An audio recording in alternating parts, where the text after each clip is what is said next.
에듀윌 유료 회원만의 남다른 서비스.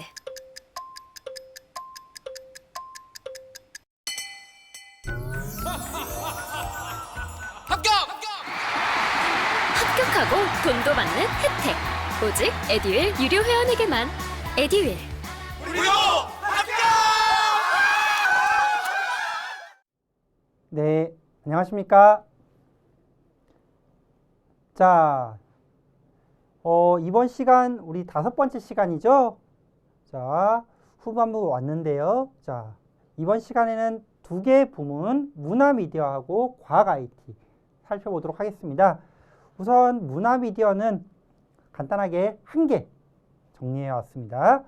제58회 백상예술대상 개최, 우리나라를 대표하는 대표적인 상이죠. 자, 여기에 대해서 다뤄보고 그 다음 이제 과학 IT로 바로 가보도록 하겠습니다. 자, 먼저 백상예술대상인데요.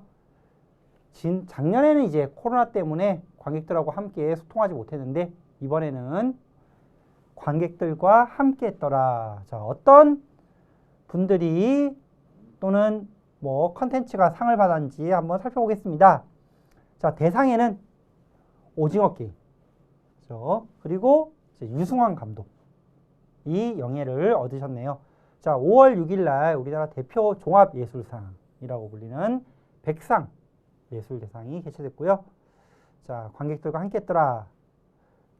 TV 부분은 넷플릭스 OTT 드라마 오징어 게임, 그리고 영화 부문은 모가디슈 유승환 감독이 대상을 얻었습니다.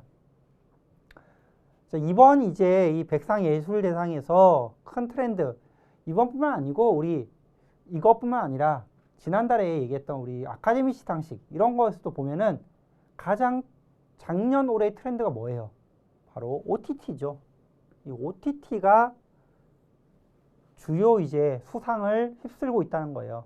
그래서 우리나라 이 백상예술대상도 OTT 넷플릭스에서 대거 수상을 해갔습니다. 오징어 게임도 대표적인 OTT였죠. 최초로 OTT 컨텐츠가 대상을 수상한 게 바로 오징어 게임이 됐고요. 그 외에 지금 DP, 소년심판, 지옥 등 대거 OTT 컨텐츠가 상을 가져가고 있는 게 최근에 이런 미디어 컨텐츠의 가장 큰 트렌드라고 할 수 있겠습니다. 저기 오징어 게임을 대표하는 주연 이정재 씨가 이렇게 손을 흔들고 있네요. 그죠? 자, 이렇게 해서 정리를 하고요. 다음 주제입니다. 과학 IT 분야예요. 자, 쭉 해서 5개 소재를 가져왔습니다. 자, 빈칸 끼워넣기도 있네요. 먼저 첫 번째. 자, 일론 머스크. 자, 어떤 회사를 인수했습니다. 어딜까요? 대표적인 소셜 관련된 회사, SNS 회사, 트위터죠. 트위터 인수 확정했고요. 그 다음, 자, 스타트업의 크롤링, 이 DB들을 무단 수집해가는 이 크롤링에 뿔난 네이버가 어떤 것을 했는지 살펴볼 거고요. 자, 구글의 어떤 결제. 자, 구글 플레이 스토어에 있는 앱을 다운받고 그 안에서 있는 어떤 뭐 상품들, 컨텐츠를 좀 구매하기 위해서는, 아이템들을 구매하기 위해서는 이제 결제를 해야 되는데 그런 결제를 인앱 결제라고 합니다. 앱 안에서 결제한다. 근데 이제 인앱 결제 기반이 구글이죠. 구글. 그래서 구글 기반의 인앱 결제 무조건 강제해야 되는 이 시스템으로 인해서 우리나라 소비자는 한 2,300억 정도 추가적으로 부담을 갖고 있다. 이런 결과가 있어서 요거 한번 소개해 드릴 거고요.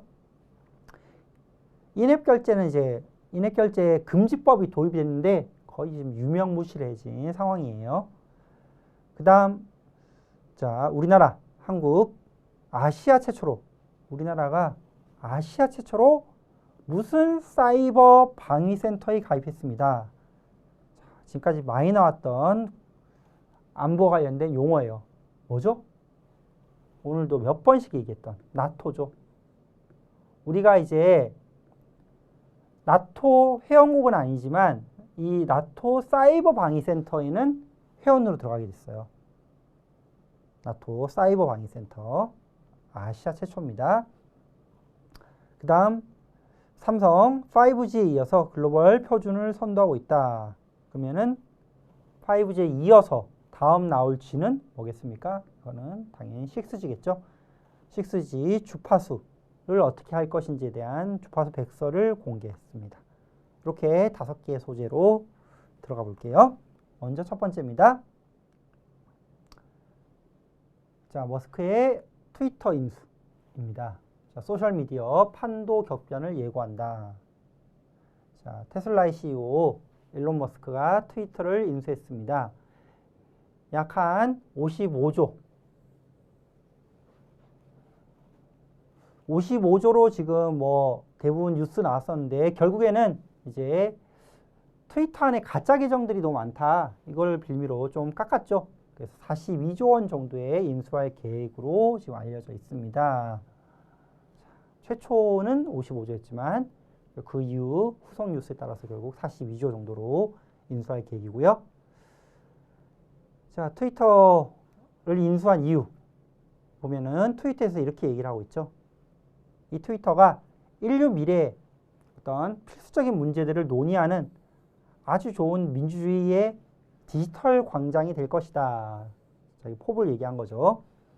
그래서 이제 트위터를 이런 기반 디지털 미디어의 그 센터로 보면은 거기에 뭔가를 더 붙이겠죠. 그래서 트위터를 통해서 어떤 소셜 미디어 투자, 그죠? 를 더 붙일 수 있더라. 그래서 거기에 어떤 식의 더 투자를 해서 트위터를 강하게 만들 거냐? 지금 없는 그런 기능들을 좀 더 추가할 거다. 그래서 뭐 수정 기능들도 몇 개 더 추가할 거고 편집 기능들도 몇 개 더 추가할 거고 그래서 이걸 가장 중요한 기반으로 만들겠다. 소셜 미디어의 핵심이 되겠다. 라고 하는 거고요. 또 하나는 이 트위터에 있는 기본 알고리즘들을 오픈소스로 공개하겠다고도 얘기했어요. 무상으로 제공하겠다는 거죠. 밑에 오픈소스를 보겠습니다. 자, 오픈소스는 뭐냐? 무상으로 공개된 소스코드 또는 소프트웨어, 공짜라는 거예요. 그래서 이런 얘기도 있고요. 또 이제 뭐 가짜 계정 문제도 있었죠. 그 외에 스팸 문제, 사기 계정 이런 것들도 제거하겠다. 이렇게 다양한 얘기를 지금 했습니다. 또 하나는요. 이겁니다. 뭐냐. 이 트위터를 인수했는데 기존에 이제 상장되어 있고 상장되어 있다 보면은 이제 주주들의 또 입김도 거세고 뭔가 개혁적이거나 빠르게 변화나 이런 결정을 하기 힘들 수 있습니다. 그래서 이걸 훨씬 더 빠르게 변모시키기 위해서는, 재편하기 위해서는 이 트위터를 비상장으로 전환하겠다. 그래서 회사를 좀 더 빠르게 재편한 후에 그 후에 다시 상장하든지 하겠다라는 얘기를 했습니다. 이렇게 정리해보면 될 것 같네요. 자, 두 번째입니다. 두 번째 얘기는요. 우리나라 기업 네이버입니다. 네이버 스타트업 크롤링에 뿔난 네이버 소송 끝까지 간다 라는 건데요. 네이버가 한 스타트업과 지금 소송을 하고 있습니다. 자, 그 스타트업 부동산 온라인 모바일 중개하는 스타트업이에요. 다윈중개라는 기업인데 회사명은 이제 이건 N명이죠. N명은 다윈중개고 회사명은 다윈 프로퍼티인데 이 다윈중개라고 얘기할게요. 다윈중개의 크롤링을 막아달라고 네이버가 소송을 제기했습니다. 자, 크롤링이 뭐냐부터 살펴볼게요. 크롤링. 자, 프로그램을 통해서 웹에 돌아다니고 있는 데이터를 끌고 와서 수직 강화하는 것. 예컨대 이제 다인중개는 부동산 관련된 회사고 네이버에는 네이버 부동산이라는 게 있죠. 그러면 이 다윈중개가 어떤 데이터? 네이버 부동산에 있는 데이터를 무작위로 끌고 와서 그거를 자기 사업에 활용하는 거. 이런 게 이제 크롤링이다라고 개념적으로는 생각해 볼 수 있습니다. 자, 이 크롤링 관련된 이슈가 지금 상당히 많아요. 크롤링. 최근에 이제 어떤 식의 문제가 많이 발생하고 있냐면은 이미 DB를 데이터베이스를 구축한 선발주자 네이버 부동산 이런 데 있죠. 이런 거와 자, 크롤링을 활용해서 그들의 DB를 재활용하려고 하는 후발주자 간의 분쟁이 엄청 많습니다. 자, 대표적인 거 보면은요. 우리 숙박정보 플랫폼 여기어때 하고 야놀자가 지금 소송 중이고요. 취업정보도 사람인과 잡코리아가 10년째 지금 소송 중입니다. 이 크롤링으로. 자, 다윈중계하고 이 네이버 소송도 어떤 같은 맥락이지만 자, 이건 다시 설명드릴 건데 아웃링크 방식으로 문제가 된 최초의 소송이 이게 조금 주목이 되고 있습니다. 아웃링크 방식이더라. 그냥 크롤링은 아니고. 그래서 자, 다시 한번 보겠습니다. 네이버가 크롤링 막아달라고 소송을 제기했죠. 그래서 소송 내용을 보면은 가처분부터 했습니다. 데이터베이스권 침해 금지, 가처분 신청을 했어요. DB 침해하지 말라. 자, 네이버 부동산에 매물정보 웹페이지가 있겠죠.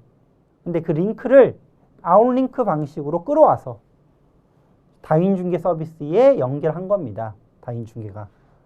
거기 있는 정보를 아웃링크 방식으로 그대로 링크를 그대로 끌어와서 쓴 거예요. 자, 그래서 네이버가 정보를 이렇게 무단으로 대량 복제해서 하는 것을 막아달라고 주장하니까 다윈중계에서 뭐라고 하냐? 네이버 매물 정보를 우리 끌어온 것은 가격 등 4가지 정보뿐이고 그 4가지조차도 네이버 부동산 로그인 없이도 누구나 볼 수 있는 거다. 그래서 이거는 크롤링이라고 하는 게 적합하지 않다. 우리가 끌어오긴 끌어왔는데 이렇게 끌어온 거는 누구나 볼 수 있는 거고 다 끌어온 것도 아니고 이 4가지만 끌어온 거다. 그래서 둘 간의 지금 주장이 상반됩니다. 우선 1차적으로요. 이 가처분 신청에 대해서는 가처분 큰 소송보다는 뭐 이것부터 뭐 해달라라는 게 가처분이죠. 가처분에 대해서는 법원이 화해 권고 결정을 내렸어요. 너네 조율해서 화해해라. 근데 이제 네이버는 우리 화해 안 하겠다. 끝까지 가겠다. 소송으로 끝까지 가겠다라고 얘기를 했습니다. 화해를 받아들이지 않고 DB 저작권 보호를 위해서 끝까지 소송으로 갈 계획을 밝혔다라는 거예요. 이렇게 크롤링 관련해서 기존 DB를 갖고 있는 회사와 이를 활용하려는 회사 간에 지금 분쟁이 여러 군데서 지금 일어나고 있습니다.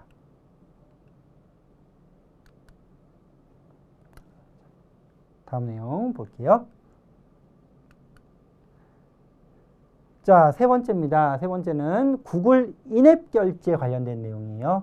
구글이 인앱 결제를 강제하면서 그래서 앱 소비자들, 우리 같은 앱 소비자가 연간 한 2,300억 정도가 강제하지 않았을 때 비해서 추가적으로 더 부담이 되더라라는 겁니다. 자, 작년에 이제 인앱 결제 강제법이 통과가 됐는데 거의 유명무실해졌죠. 우리나라가 이제 세계 최초로 했던 법안이었거든요. 자, 구글 인앱 결제 금지법을 무시한 채 인앱 결제를 강요하고 있더라. 자, OTT 음악 스트리밍 이런 이용에 따른 소비자 추가 부담이 2,300억 정도다. 자, 이제 계산은 어떻게 했냐? 국내 이제 컨텐츠 OTT 서비스하고 음악 스트리밍 서비스 5개 등 8개 모바일 컨텐츠 가격이 14.7%에서 20% 인상되었거나 메이저 이런 서비스 가격들이 인상되었거나 인상 예정으로 계산해 보면은 요 정도가 더 추가 부담이 생긴다라는 거고요. 자, 이거 외에 또 구글의 인앱 결제 강제로 인해서 올해 빅게임 컨텐츠 개발사가 있겠죠. 게임은 이렇고 빅게임 같은 경우는 그 개발사가 구글에 내는 수수료가 또한 8,300억 정도가 될 거라고 합니다. 만약에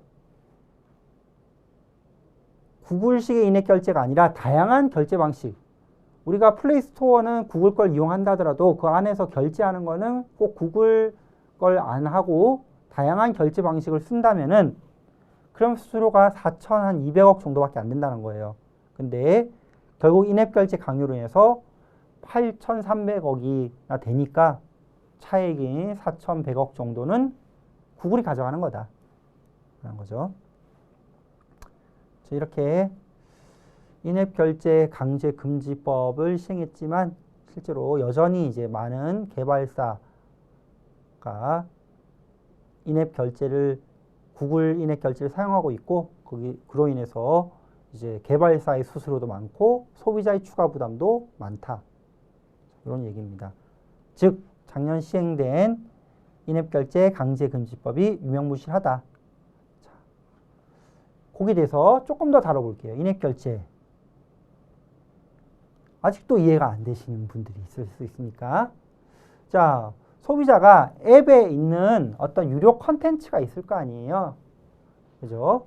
뭐 게임을 한다. 게임의 장비 아니면 이제 음악 앱에서 음악의 어떤 그 곡 같은 걸 다운로드 받거나 이런 세부적인 컨텐츠를 결제할 때 앱 마켓 운영업체가 개발한 시스템. 예컨대 뭐 구글 플레이 스토어에 있는 앱이다. 그러면 앱 마켓 운영업체가 구글이겠죠. 구글이 개발한 시스템으로 결제해라 라는 거예요. 우리 그 결제 시스템이 있는데 우리 거 넣으면 안 돼요? 안 돼. 뭐 이런 거죠. 이게 이제 인앱 결제입니다. 그러면은 왜 그걸로 결제를 해야 되느냐? 이 운영업체가 만든 시스템을 활용하면은 수수료를 그쪽으로 또 줘야 되거든요. 그래서 앱 개발사는 이용자가 그 인앱 결제를 결제한 금액의 10에서 30%를 수수료로 줘야 됩니다. 그래서 결제 수수료까지 이제 가져가는 거죠. 그래서 이에 대해서 우리가 세계 최초로 인앱 결제 강제 행위를 금지하는 대정전기통신 사업법을 시행했습니다. 하지만 유명무실하고 있더라. 그러니까 다른 피해가는 방법을 많이 쓰고 있다는 거죠. 그죠? 자, 구글은 이미 복수에 다양한 결제 방식이 있다. 그래서 안 써도 된다. 그죠? 그렇게 해서 한국법이 금지하는 특정 방식 강제 행위를 하지 않고 있다. 이렇게 얘기를 하고 있습니다.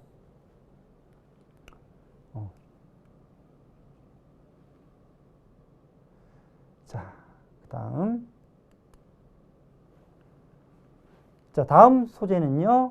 자, 한국 아시아 최초로 나토 사이버 방위 체제에 가입했다. 우리 나토, 일반적인 나토의 회원은 아니지만 사이버 쪽에서는 우리가 이제 회원으로 가입했습니다. 그래서 국정원이 밝힌 거예요. 우리나라가 이 사이버 방위센터에는 정회원으로 우리가 가입했습니다. 아시아 국가 최초로 우리가 정회원이 되었대요. 자, 저도 이제 이거 무슨 사이버 방위센터 처음 봤거든요. 근데 생각보다 규모도 있고 영향력이 큰 곳이더라고요. 자, 나토 사이버 방위센터 어떤 곳이냐? 세계 최고의 권위를 자랑하는 사이버 안보기구래요. 사이버 공격, 방어 훈련, 전략, 정책 연구 이런 사이버 안보 관련해서는 세계 최고랍니다. 2007년에 이게 러시아 해킹으로 에스토니아 국가가 털렸어요. 국가 시스템이 마비됐습니다. 이걸 계기로 이제 2008년에 설립됐고요. 현재 32개의 정회원 국가가 있습니다. 나토도 지금 30개 정도니까 거의 유사하죠. 이렇게 우리도 나토에는 사이버 방위체제로는 정회원이 되었다. 다음 마지막 내용입니다. 삼성전자네요. 삼성전자 5G 무선 통신에 이어서 이제 글로벌 표준을 선도하려고 하고 6G에 대해서도 우리가 주파수 백서를 공개하면서 이거를 선도하겠다. 끌고 가겠다라는 거죠. 자, 삼성전자가 2028년 상용화를 목표로 6G 서비스용 주파수 확보 연구를 제안했습니다. 자, 삼성전자가 이제 우리나라가 5G를 세계 최초로 했죠. 6G도 세계 최초로 하겠다. 우리가 이제 표준화, 글로벌 표준 만들고 생태계도 우리가 주도적으로 구축해 나가겠다는 거죠. 자, 그래서 제일 중요한 게 이제 6G에서도 초기는 이제 주파수 대역을 어느 대역으로 가져갈 것이냐 이게 제일 중요하잖아요. 그래서 이 주파수 영역에 대한 얘기를 하고 있습니다. 주파수 확보를 어떻게 해야 되는지 방안을 제시한 거고요. 특히 이제 이 6G가 구현되는 세상에서는 홀로그램 그리고 XR 지금 뭐 AR, VR 뭐 이렇게 얘기하잖아요. 그죠? 뭐 가상현실, 증강현실, 가상현실이 이제 VR, Virtual Reality, 증강현실이 AR, 그죠? 근데 그걸 넘어서 지금 확장현실, XR, 그래서 홀로그램, XR 등과 같은 초고속 대용량 서비스를 실현하기 위해서는 지금 새로운 후보 주파수 대역이 필요하고 이를 상용화하기 위해서는 몇 년의 시간이 필요하다는 판단하에 이런 백서를 공개하면서 연구를 제안하고 있습니다. 자, 6G에 대해서 조금 알아보고 정리하겠습니다.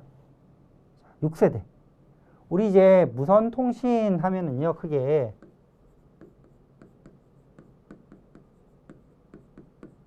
크게는 우리 뭐 근거리와 원거리로 나눕니다. 근거리 우리가 많이 쓰는 뭐 블루투스, 와이파이 뭐 이런 것들 있죠. 근데 이제 원거리가 대표적인 게 2G부터 시작하는 G들이에요. 2G, 그죠? 3G, 4G, 5G 이런 것들입니다. 그리고 이제 이런 거 안에서도 다 세부의 이름이 있죠. 3G는 뭐 WCDMA 방식, CDMA 방식 뭐 이런 거. 4G는 이제 LTE 방식이 대표적이죠. LTE. 그리고 LTE보다 2배 빠른 게 LTE, 뭐 광대역 LTE 뭐 이렇게 나가는 거죠. 이런 방식으로 가는 게 원거리예요. 그래서 지금 원거리에 대한 얘기를 하고 있습니다. 크게는 근거리와 원거리로 나누어져 있다. 요 이제 원거리가 2G, 3G, 4G, 5G, 6G까지 온다는 거죠. 6세대 이선통신입니다. 5G 같은 경우는 초당 1기가비트 뭐였어요. 1초에 1기가가 키워드였습니다. 근데 이 6G는 1초에 1기가 아니라 100기가네요. 엄청나네요. 1초에 100기가 bps의 전송 속도를 구현한다. 지금 5G도 1초에 1기가가 안 되는 것 같은데 이론상으로 이렇게 된다고 하지만 자, 이것도 1초에 뭐 100기가가 이론상은 되겠지만 현실상은 뭐 그 정도까지는 안 되겠죠. 그래도 엄청 빠르겠죠.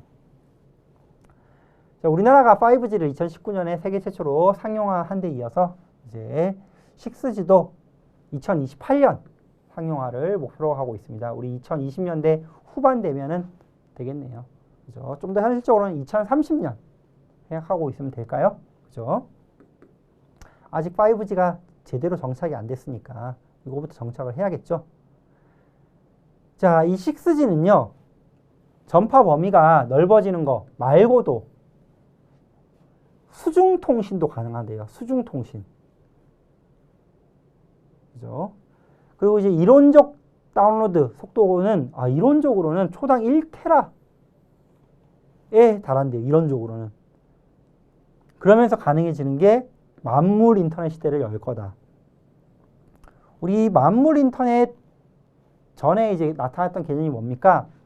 이 5G가 일어나면은 사물 인터넷. 줄여서 이걸 뭐라 불렀죠? 인터넷 오브 띵스. IoT라 불렀죠.